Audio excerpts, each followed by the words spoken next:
ደን የተፈጥሮ ታላቅ ስጦታና ውበት ነው። 1.6 ቢሊዮን የሚሆነው የዓለም ሕዝብ በቀጥታም ይሁን በተዘዋዋሪ ከደን ከሚገኙ ሀብቶች ተጠቃሚ ነው።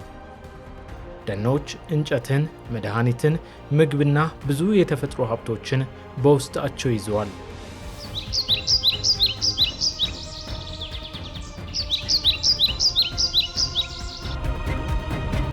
ተፈጥሮ ደን መጠበቅ ለህልውናችን በጣም ወሳኝ ነው። አጠቃላይ የሰው ልጅ ሁሉና የተቆራኘው ከደን ጋር ነው። ባልተጠበቀ ደን ባልተጠበቀ አካባቢ ውሃ የለም። ውሃ ከሌለ ደግሞ ግብርና የሚባል ነገር የለም፣ ወንዝ የሚባል ነገር የለም፣ መስኖ የሚባል ነገር የለም። ያ ማለት በተዘዋዋሪ ደግሞ ምግብ የለም ማለት ነው። እነዚህ መሰረታዊ ነገሮች ባልተሟሉበት ሁኔታ ደግሞ የሰው ልጅ በህይወት መቀጠል አይችልም።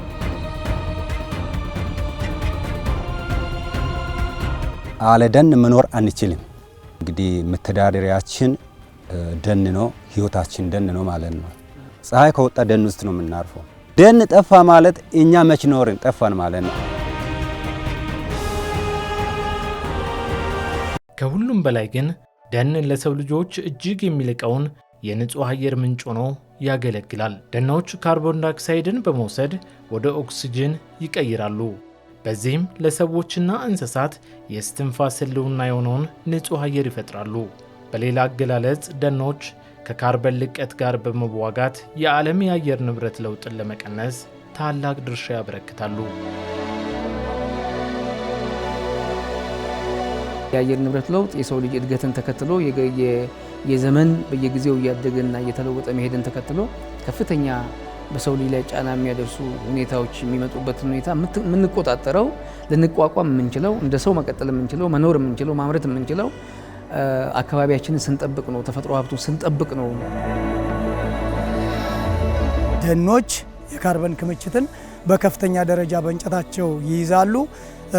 በሚገርም ሁኔታ እዚህ ጋር የወደቁት ሳይቀሩ ማለት ነው ካርበንን ባለበት አምቀው የያዙ ስለሆነ ከፍተኛ አስተዋጽኦ ያደርጋል ማለት ነው። ደን ጨፈጨፍን ማለት ካርቦንን ወደ አየር ለቀቅን ማለት ነው።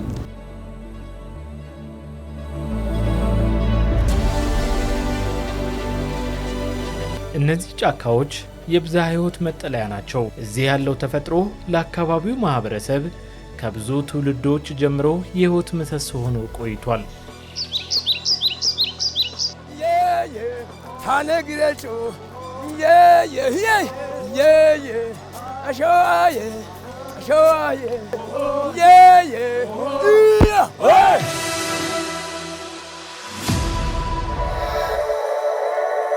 ተመልካቾቻችን አሁን የምንገኘው በደቡብ ምዕራብ ኢትዮጵያ የተፈጥሮ አረንጓዴ ካባ በተጎናጸፈው በዚህ ድንቅ ስፍራ ላይ ነው። በዚህ ጫካ ውስጥ እንግዲህ የተለያየ ዝርያ ያላቸው እጽዋት ይገኛሉ። ይህ ቦታ እንደዚሁም በኢትዮጵያ ብርቅዬ የሆነው የጫካ ቡና የሚለቀምበት ስፍራ ነው።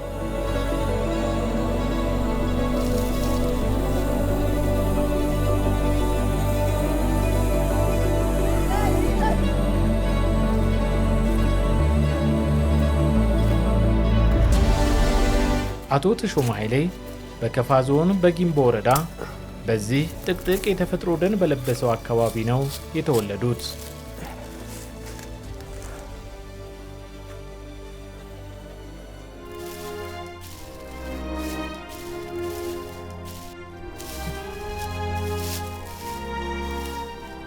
ደን ውስጥ ቡና እየለቀምኩ አሁን ጠፋ እንጂ ፊት ኮረሪማም ነበረ። ከአለማወቅ የተነሳ የተመነጠረ ኮረሪማ ጠፍቷል ማለት ነው። እኛ ንጹህ አየር ውስጥ ስላደግን በሬዎች አንችልም። እኛ የራሳችን አየር ንጹህ ስለሆነ ባንበላም ራሱ ያጠግበናል። ይህ ጫካና አቶ ተሾመ ከልጅነት እስከ እውቀት የዘለቀ ወዳጅነት አላቸው። ልጅነት አልፎ ጉርምስና ሲተካ ደግሞ አቶ ተሾመ ሀገራዊ ግዴታቸውን ለመወጣት ቀያቸውን ትተው ወደ ጦር ሜዳ ዘመቱ። በ83 ወደ ግዳጅ ገባው። ከዛው እግዚአብሔር አተርፎን በ84 ገባው። እንደገና መጥቼ ስራዬን እየሰራሁ ማለት ነው። ያው እርሻ እያረስኩ ቀፎ እየሰቀልኩ ቡና እየለቀምኩ ከዛ ከሚያገኘው ገቢ በ88 ትዳር መሰረት አቶ ተሾመ ትዳር ከመሰረቱ በኋላ ጎጆአቸውን የቀለሱት ኑሯቸውንም የደገፉት ጥላ ሆኖ ካሳደጋቸው ጫካ ወርደው ዛፎችን በመቁረጥ ነው።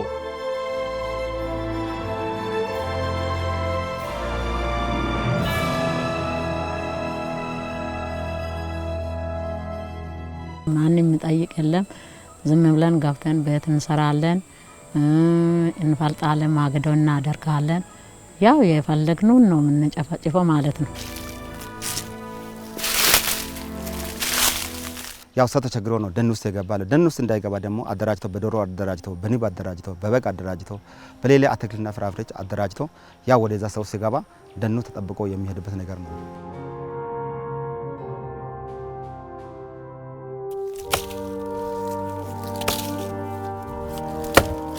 አሁን እንግዲህ ካለማወቅ የተነሳ ያ ለቡና ጥቅም ብቻ ሲል እየመነጠሩ ከውስጡ ያለውን ሀረግ ምናምን ይጨርሳል። እንግዲህ ከራሳ ጀምሮ ማለት ነው እየጣልን ቡና ስንል ደኖችን እያጠፋን ነበር።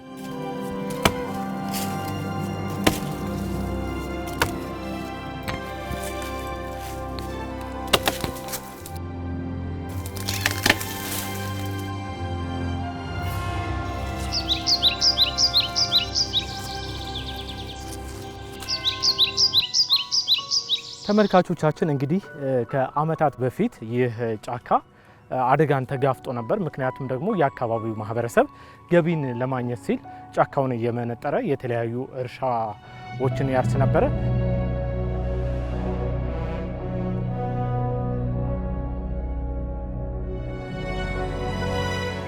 ይህ ደን ቢወድም የምንዳረገው ለስደት ነው፣ የምንዳረገው ለድህነት ነው። ስለዚህ ድህነትን ለማጥፋት እና ብልጽግና ለማረጋገጥ የተፈጥሮ ደን መኖሩ በጣም አስፈላጊ ነው።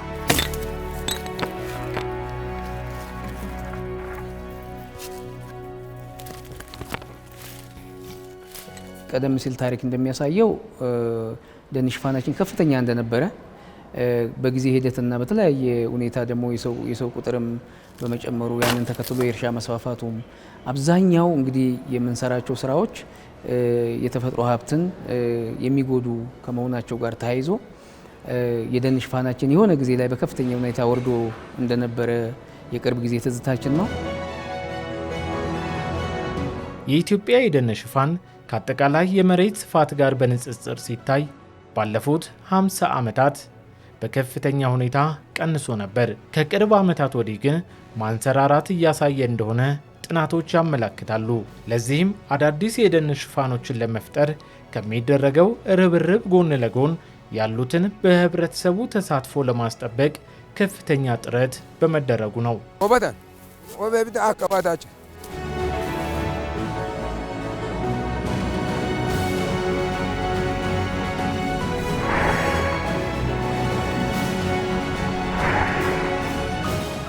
ካለን ደን ውስጥ 3.7 ሚሊዮን ሄክታር በአሳታፊ ደን አስተዳደር የታቀፈ ነው። ይሄ አብዛኛው የተፈጥሮ ደን ያለበት አካባቢ ነው። ይሄ ከፍተኛ ጥቅም አስገኝቷል። አንዱ የደን ጭፍጨፋ እንዲቀንስ በማድረግ ረገድ የአካባቢው ማህበረሰብ የደኑን ባለቤት ያደረገ ነው አሳታፊ የደን አስተዳደር።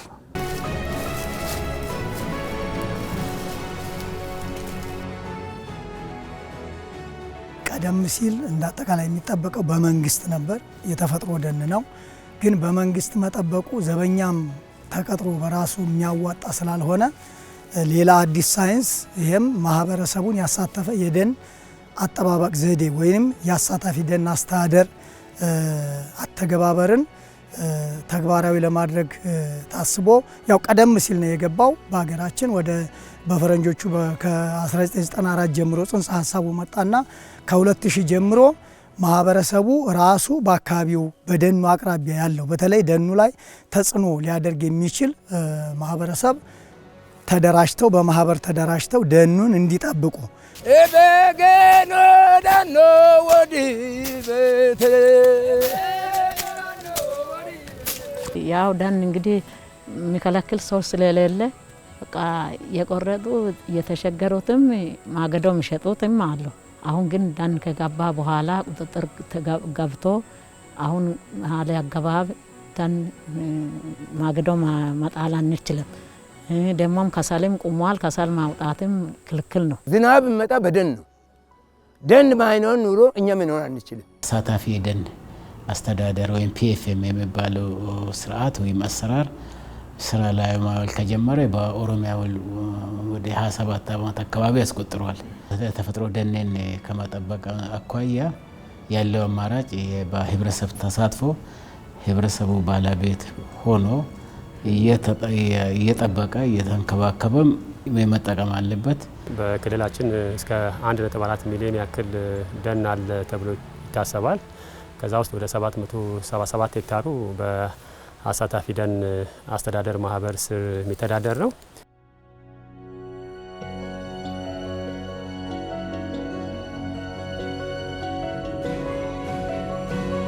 ደን አካባቢ ያሉ ሰዎችን ኑሮ እንዴት እናሻሽል? ለምሳሌ እንጨት ላይ ኑሯቸው የተመሰረተ ሰዎች ካሉ ከእንጨት አላቀን ወደ ሌላ ወደ እርባታ ወደ እርሻ የምንወስዳቸው ነገር አለ። ያው በቂ ነው ማለት አይቻልም።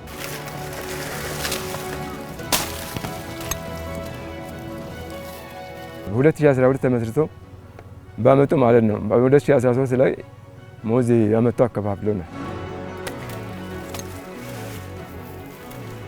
ከዛ ደግሞ አገኘሁት እኔ ተክዬ እዚህ እየተጠቀምኩ ነው። እኔም ለራሴ ለፍጆታም ቢሆን ሽጬም የተወሰኑትን ዶሮዎችን ገዝቼ ካደጉ በኋላ አሁን ሽጬ ደግሞ በግ ገዝቼ እየተጠቀምኩ ነው።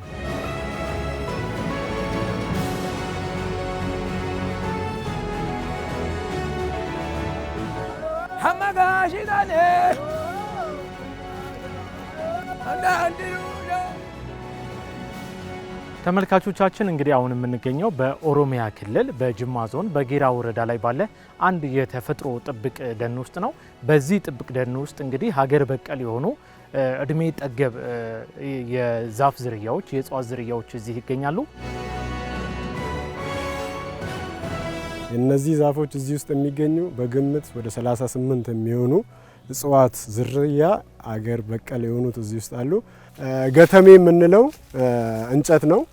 ይሄ ማለት ጌራ ነጭ ማር የሚባለው ጌራ የሚታወቅበት ከዚህኛው አበባ የሚቀሰመው አበባ ነው ማለት ነው። ገተሜ የሚባለው ይሄ ነው። ይሄኛው ደግሞ ሾላ ነው። ለብዛዮት የሚጠቅም አውሬዎች እንደነ ጦጣ፣ ጉሬዛ፣ ዝንጀሮ ፍሬውን በልተው የሚኖሩ ናቸው ማለት ነው። ይሄ ጫካ ውስጥ በራሱ የበቀለ ቡና ነው። የጫካ ቡና የምንለው ይሄ ነው። የምናየው ያኛው ደግሞ ዝግባ በጣም አገር በቀል በኢትዮጵያ ውስጥ ብቻ የሚገኝ ብርቅዬ የሆነ ይሄ ዝግባ ነው። ዝግባው አጠገብ ያለው ደግሞ ጥቁር እንጨት ወይንም ኦሚ ይባላል። በዚህ በጌራ ጥብቅ ደን ውስጥ ያለ ነው።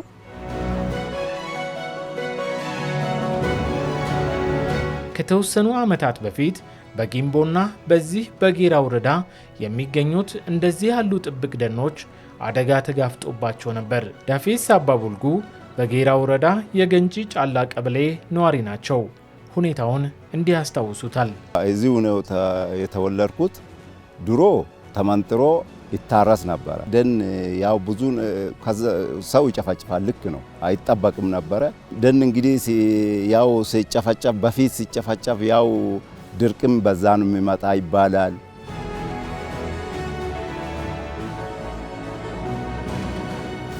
ባለፉት 10 ዓመታት በሀገር አቀፍ ደረጃ ተግባራዊ የሆነው አሳታፊ የደን አስተዳደር ፕሮጀክት ግን የጊምቦና የጌራን ማህበረሰብ እይታ መቀየር ችሏል። ችግር ብልሃትን ይወልዳል እንዲሉ የአካባቢው ማህበረሰቦች በአንድ ላይ ተሰባስበው አዲስ ታሪክ መጻፍ ጀምረዋል። ሌላ ማቻ ያልተገኘለት አሳታፊ የደን አስተዳደር በሚባል ማህበረሰቡን ባሳተፈ መልኩ በተለይ ኑሯቸውን ከደኑ ጋር በከፍተኛ ሁኔታ ቆራኝቶ ያለው ማህበረሰብ ከእቅድ ጀምሮ በማሳተፍ ከተጠቃሚነትም አንጻር የተሻለ ተጠቃሚ መሆን የሚችሉበት ሁኔታ በመፍጠር ግንዛቤዎችን በመፍጠር ስልጠና በመስጠት በርካታ ስራዎች ሲሰሩ ቆይተዋል ማለት ነው።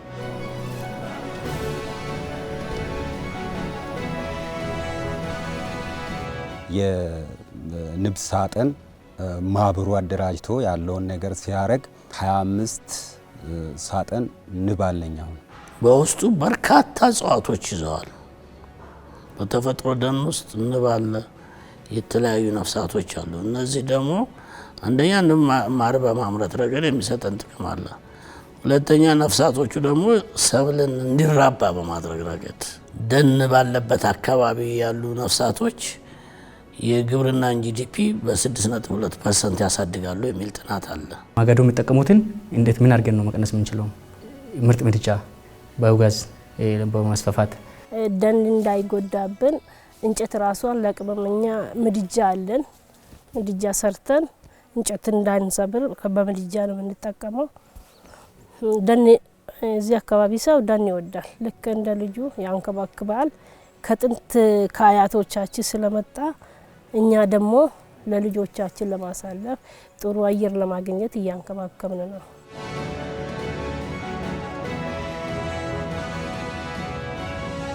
ገባቸውን ለመጨመር በግ እርባታ ላይ በመደገፍ እሱ ላይ እንዳለሙ አቮካዶ ላይ ትንሽ መሬት ላይ ብዙ ምርት የምናገኝበትን ማራቸውን ወዴት ወረቄ ማውጣት እንደሚችሉ ቡናቸውን እንዴት ወረቄ አምጥቶ ጥሩ ምርት ማግኘት እንደሚችሉ ይህን ከሰራን መሬታቸው ላይ ህይወታቸው ከተለወጠ ከደን የሚጠቀሙትና የደን ንክኪ የቀነሰ ስለሚሄድ የደናችንም ከቨሬጅ እንዲጨምር ስለሚያደርግ እዚህ ላይ ተሰርቷል።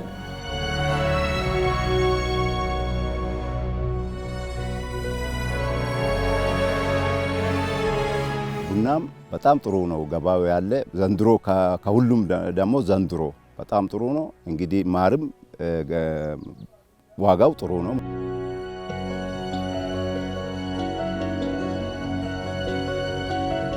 በአሳታፊ የደን አስተዳደር ፕሮጀክት የአካባቢው ማህበረሰቦች አማራጭ የገቢ ማስገኛ ላይ ትኩረት አድርገው እንዲሰሩ ስልጠናዎችና ልዩ ልዩ ድጋፎች ይደረግላቸዋል።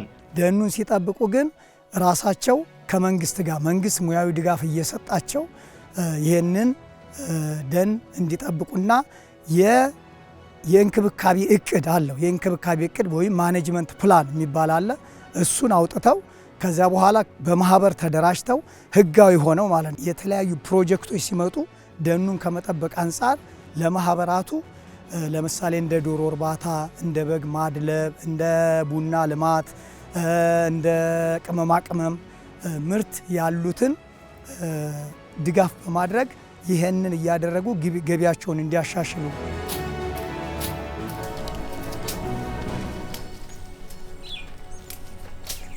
ይሄ ደን እንዲጠበቅ እናንተ ተደራጅታችሁ ደኑን ጠብቁ፣ የእናንተው ስለሆነ እናንተው እንደ ድሮ ጠብቁ ሲባል እኛው ተደራጅተን ለራሳችን እየጠበቅ ያው እዛ ውስጥ ያለውን ጥቅምም እየተጠቀም አሁን ምንጣሮ ምናምን የሚባል የለም። በቃ እንጨት አይቆረጥም። እርስ በራሳችን ነው የምንጠባበቀው ማለት ነው። ሚለክ ባየ በሬዱ አለን ወረብ ጀደ ደራሬራ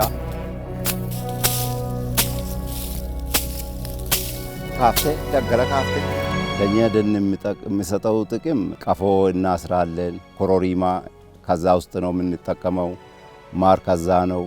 ብዙ ነገር ነው ከዛ የምንጠቀመው። ደኑን ዝም ብሎ መጠበቅ ሳይሆን ከደኑ ይጠቀማል፣ ፊዚካሊ ይጠቀማል። ወታ ደግሞ አሁን በተገኘው አጋጣሚ ደግሞ ከካርቦን ሽያጭን እያንዳንዱ ህብረተሰብ በጠበቀው ልክ በምንከባከበው ደን ልክ ጥቅም ያገኛል። በከፋ ዞን በጊምቦ ወረዳና በጅማ ዞን በጌራ ወረዳ ለሚገኙ የህብረተሰብ ክፍሎች አካባቢያቸው ላይ ያለው ጫካ ከተፈጥሮም በላይ ራሱ የህይወታቸው አንድ አካል ሆኖ ብዙ ትውልዶችን ሲሸጋገር ቆይቷል። በአሳታፊ ደን አስተዳደር የተጀመረው የማህበረሰብ ትብብር የተፈጥሮ ሀብትን ከመጠበቅና ከመንከባከብ አልፎ ለሀገር የሚተርፍ ውጤት ማስገኘት ጀምሯል። ወንዞች፣ ፏፏቴዎች ያው እዚህ አካባቢ ያሉትም ከዚህ ጋር የተሳሰሩ ናቸው። ገልገል ግቤ 3ም ኮይሻ ኤሌክትሪክ ማመንጫም መሰረቱ እዚህ ነው። ከዚህ የሚሄድ ወንዝ ውሃ ባይኖር ኦልሬዲ እነዚህ ነገሮች ሁሉ ባዶ ነው የሚሆኑት። ከዚህ አንጻር መነሻው እዚህ አካባቢ ስለሆነ እዚህ አካባቢ ያለውን ደን መጠበቅ የግድ ነው። ለኦሮሚያ ብንወስደው ለምሳሌ ልልቀቅ የነበረው ምክንያቱም እነኚህ ፕሮጀክቶች ባይኖሩ ግሪን ሌጋሲ፣ የተፋሰስ ልማት፣ በሬድና ተመሳሳይ ስራዎች የምንሰራቸው ስራዎች ባይኖሩና ቢዝነስ አዝ ዩዥዋል ሆኖ የደን ጭፍጨፋው ቢቀጥል ከዚህ በላይ ይለቀቃል ማለት ነው። ይሄ ስራዎች በመሰራታቸው በሁለት አመት ብቻ እንደ ፈረንጆቹ አቆጣጠር 2022-23 12.4 ሚሊዮን ቶን ካርቦን ጄኔሬት አድርገናል ማለት ነው። ይሄ ለሽያጭ ይቀርባል።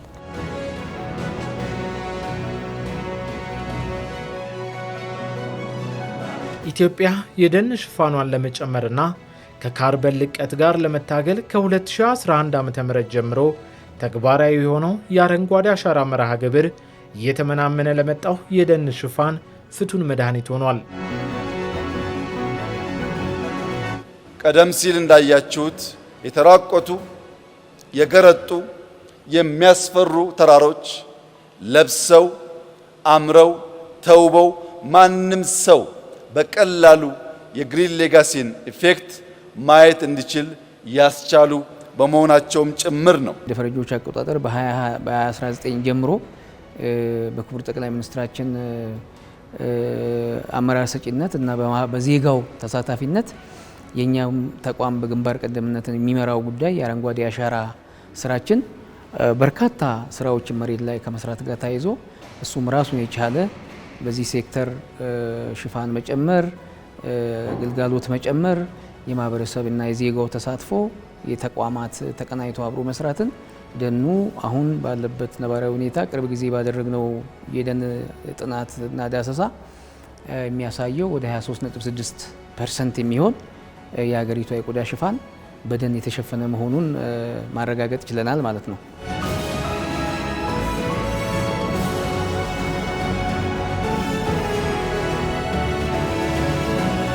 የደን ሽፋን እንዲያድግ በማድረግ ረገድ ከፍተኛ አስተዋጽኦ አድርጓል አረንጓዴ አሻራ። ሁሉም የየራሱን አካባቢ ካለማ ኢትዮጵያ ትለማለች። ስለዚህ እያንዳንዱ ማህበረሰብ ኃላፊነቱን እንዲወጣ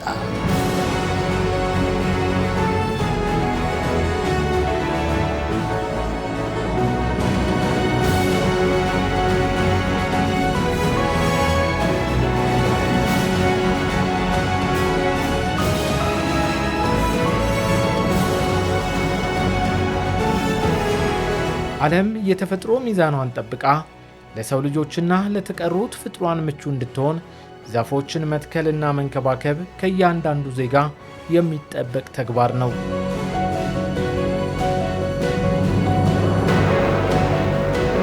ይህን ጉዳይ ለማስታወስና ለማበረታታት በየዓመቱ መጋቢት 12 በተባበሩት መንግስታት መሪነት ዓለም አቀፍ የደን ቀን ይከበራል።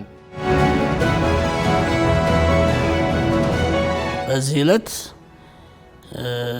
ኢትዮጵያ በዚህ ዘርፍ የሰራችውን ስራ ማህበረሰቡ እንዲያውቅ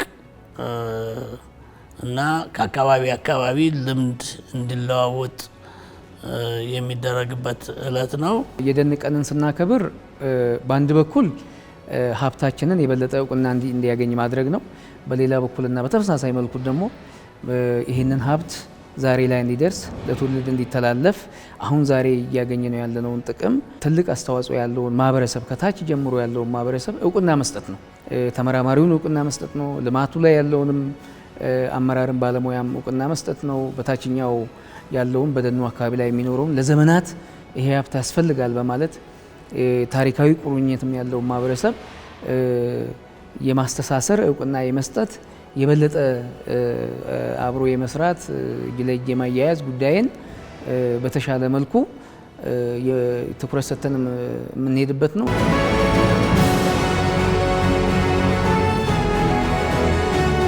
በአሁኑ ጊዜ በጊምቦና በጌራ ወረዳዎች የዱር ቡና የተፈጥሮ ምንጭነቱን ጠብቆ ለብዙዎች አስተማማኝ የገቢ ምንጭ ሆኗል። የብዙ የዱር እንስሳት ስደትም ቆሞ ያለ ስጋት መኖር ጀምረዋል። ተፈጥሮ ሚዛኗን ጠብቃ የአካባቢው የአየር ንብረትም ተስተካክሎ ለመኖርና ለመስራት ምቹ ከባቢ ሆኗል። ኢኮኖሚያዊ ጥቅም አለው። ከዚህ አንጻር ደግሞ ከባቢያዊ ወይም ምንድነው የሚባለው ኢንቫይሮንመንታል ሰርቪስ የሚባለው በእንግሊዘኛ ደን ሲኖር ንጹህ አየር አለ። ሁለተኛ ደግሞ የአፈር ለምነት ይጨምራል። የወተር ሃይድሮሎጂካል ሳይክል ወይም የውሃ ዲስቻርጅ ከማድረግ አንጻር ይጠቅማል። በቂ ዝናብ እንዲኖር ያደርጋል። አጠቃላይ ግን የስነ ምህዳር ባላንስ እንዲጠበቅ ያደርጋል ማለት ነው። አሁን የኢኮ ቱሪዝምን ማስፋፋት ላይ እኛ መስራት ያለብን ነገር አለ። የካርበን ፋይናንሲንግ ላይም እንደ መንግስት እንደ አንድ ኢኒሼቲቭ የተወሰደ ነገር አለ።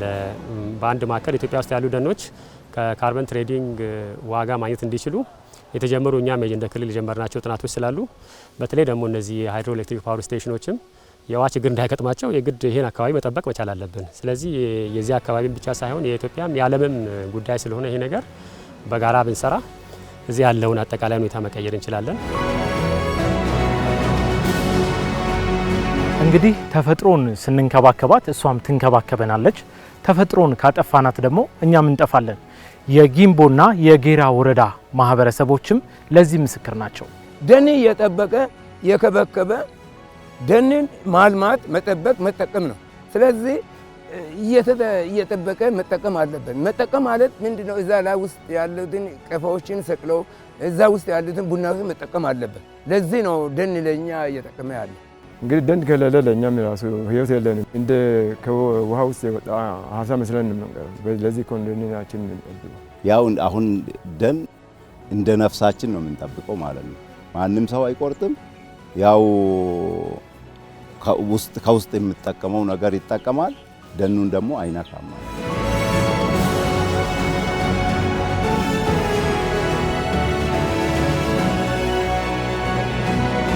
በደቡብ ምዕራብ ኢትዮጵያ ክልል በአረንጓዴ ጫካዎች በተሸፈነው በዚህ አስደናቂ ምድር የዱር ቡና ይወለዳል፣ ብዝሃ ሕይወት ያድጋል፣ እንዲሁም የብዙ ማህበረሰቦች ተስፋ ይለመልማል። ይህ ታሪክ የጊምቦና የጌራ ታሪክ ብቻ አይደለም።